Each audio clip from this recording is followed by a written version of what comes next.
개정약관은 오는 9월 1일부터 시행됩니다. 가 보도했습니다.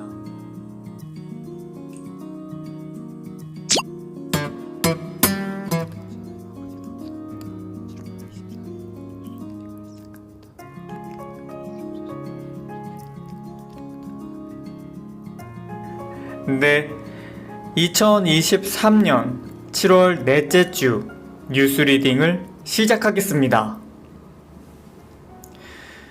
전국적으로 해외에서 배송된 수상한 소포 신고가 2,000건이 넘었습니다.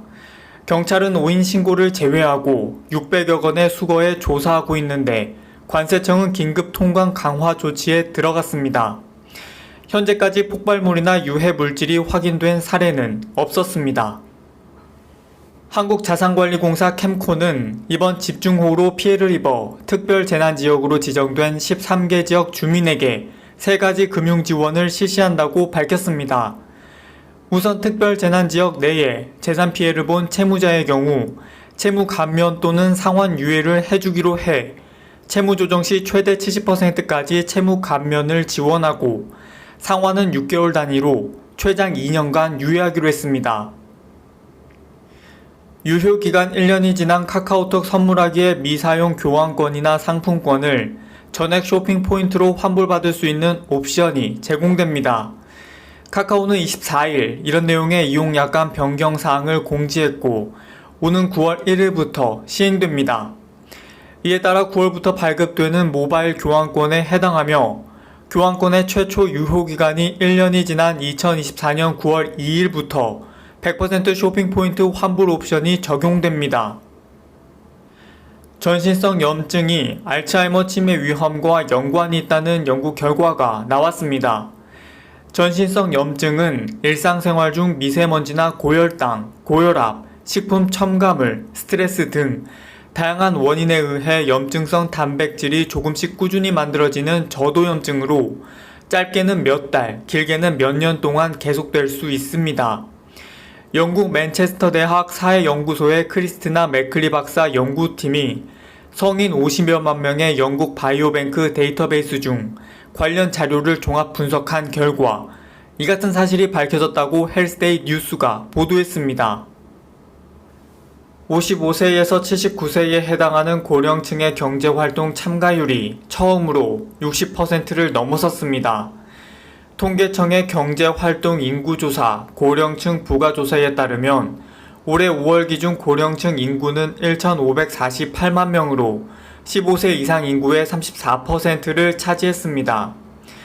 고령층의 69%에 해당하는 1,060만 명은 평균적으로 73세까지 계속 일하고 싶다는 의사를 밝혔습니다. 앞으로 러시아에서는 성전환 수술이 금지되고 이미 성전환 수술을 받은 사람은 결혼이나 입양을 할 수 없게 됩니다. AP통신 등에 따르면 블라디미르 푸틴 대통령은 공공기록상 성별 변경은 물론 성전환 수술을 불법화하는 내용의 법안에 서명을 했습니다. 상하원 만장일치로 통과된 이 법은 2명 중 1명이 성전환을 한 커플의 결혼을 무효화하고 성전환자가 자녀의 양육자가 되거나 입양 부모가 되는 것도 금지합니다.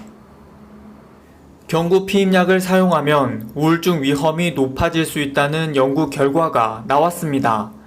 스웨덴 웁살라 대학 면역, 유전, 병리학과의 테레세 요한손 연구팀이 영국 바이오뱅크 데이터베이스 중 여성 26만여 명의 관련 자료를 분석한 결과 피임약 사용 여성은 사용을 시작한 뒤 첫 2년 동안 미사용 여성보다 우울증 발생률 71%나 높았다고 연구팀은 밝혔습니다.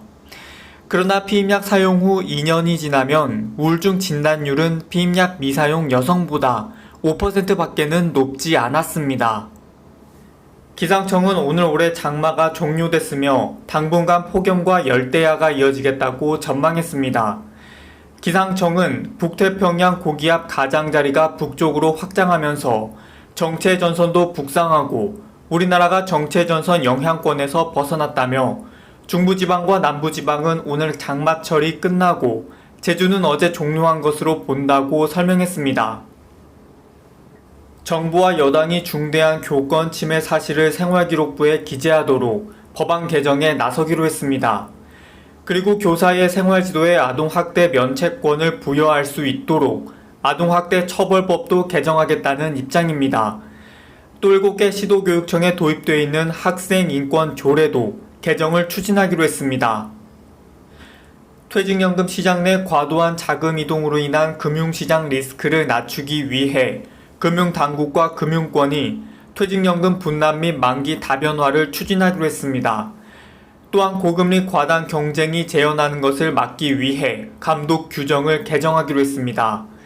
금융위원회는 고용노동부, 금융감독원, 금융협회와 함께 퇴직연금 관련 시장 안정 감담회를 개최하고 이 같은 방안을 논의했습니다. 미국 연방준비제도가 금리를 인상한 것과 관련해 추경호 경제부총리는 시장 예상을 크게 벗어나지 않는 것으로 평가되며 새벽 글로벌 금융시장은 대체로 안정적인 모습이었다고 말했습니다. 추 부총리는 국내 금융시장에 미칠 영향에 대해 금리차가 2%포인트까지 확대돼 불확실성이 확대될 수 있다는 우려도 있지만 자본 유출입과 환율 변동은 금리차뿐만 아니라 국내외 경제금융 상황 등 복합적으로 영향을 받는 게 일반적인 평가라고 설명했습니다. 삼성전자가 26일 저녁 서울 코엑스에서 갤럭시 언팩 2023을 열고 새로운 폴더블 폰인 갤럭시 Z 플립 5와 갤럭시 Z 폴드 5를 선보였습니다. 삼성전자는 스마트폰 화면이 접히는 부분인 힌지가 전부 다 외부 충격을 분산시키는 구조로 설계됐다고 설명했습니다. 삼성전자가 한국에서 신제품을 공개하는 언팩 행사를 한 건 이번이 처음으로 갤럭시 워치 6, 갤럭시 탭 S9도 함께 소개됐습니다. 정부가 결혼 자금에 대해 증여세 공제 한도를 현행 5천만원에서 1억 5천만원으로 높이기로 했습니다. 기획재정부는 오늘 이 같은 내용의 2023년 세법 개정안을 발표하고 자녀장려금 연소득 기준은 현행 4천만원에서 7천만원으로 대폭 상향 조정하고 지급액도 최대 100만원으로 올렸습니다.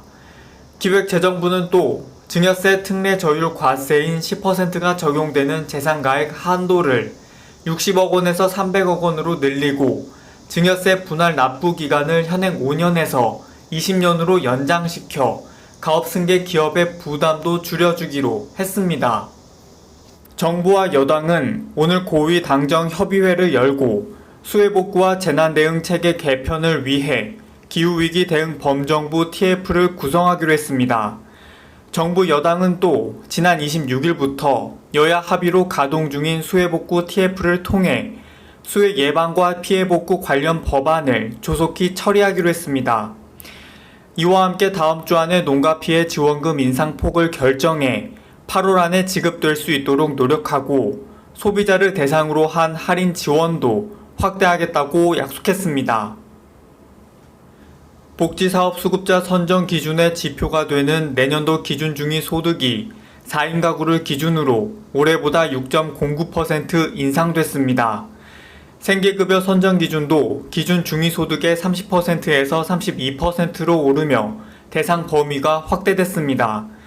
기준 중위소득 변경에 따라 내년에는 4인 가구 기준으로 월 소득이 183만 3,572원 이하이면 생계급여를 받을 수 있게 됩니다.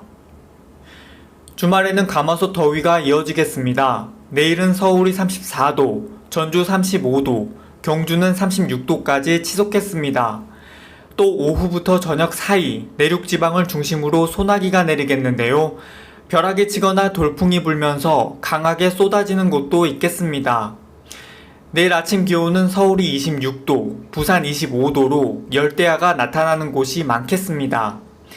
다음 주에도 밤낮 없는 무더위가 계속될 것으로 전망되고 있습니다. 날씨였습니다. 네, 2023년 7월 넷째 주 뉴스 리딩을 마치겠습니다. 이번 주도 고생 많으셨습니다. 그럼 저는 다음 주에 뵙겠습니다.